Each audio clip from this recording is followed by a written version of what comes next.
Nang kinuha ng gobyerno ang lupa mo para sa agrarian reform, kailangan ba na cash ang bayad o pwede bang bonds o ibang assets ang ibayad sa iyo? Ito ang tanong na umabot hanggang Supreme Court of the Philippines sa kasong Association of Small Landowners in the Philippines Incorporation versus Secretary of Agrarian Reform. Ako po si Atty. Claribel Lucila at ipapaliwanag ko ang batas ng malinaw, simple, totoo at para sa lahat.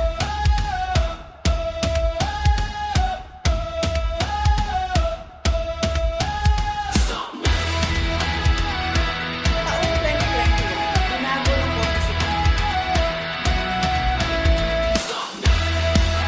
Sa ilalim ng Republic Act No. 6657, may kapangyarihan ang gobyerno na kunin ang pribadong agricultural land para ipamahagi sa mga magsasaka. Pero may isang malaking constitutional requirement. Hindi pwedeng kunin ang pribadong ari-arian ng walang just compensation. Dito nagkaroon ng legal challenge. Ang sabi ng ilang landowners, kung kukunin ng gobyerno ang lupa namin, dapat cash ang bayad.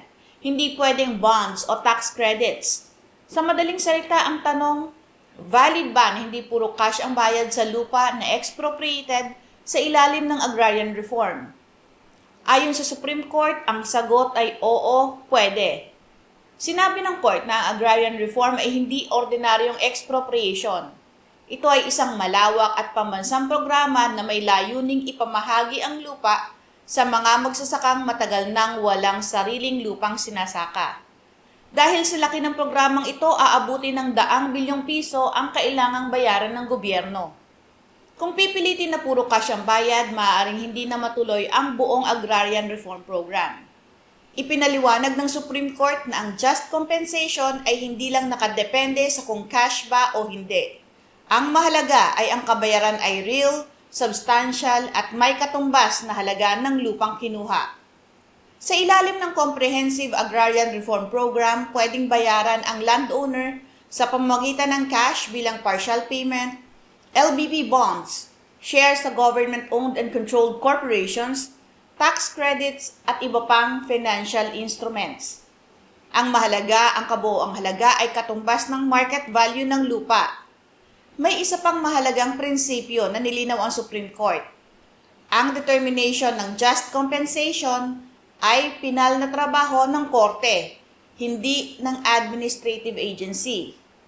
Ibig sabihin, kung hindi sang-ayon ang landowner sa valuation ng Department of Agrarian Reform, pwede niyang dalhin ang kaso sa hukuman para sa final determination. Sa madaling salita, valid ang agrarian reform. Pwede ang kombinasyon ng cash at bonds sa bayad sa mga taong may-ari ng lupa. At courts pa rin ang may final authority sa usapin kung magkano ang just compensation. Patuloy po kayong manood, magtanong at matuto ng tungkol sa batas. Magandang araw po, ako si Atty. Claribel Lucila.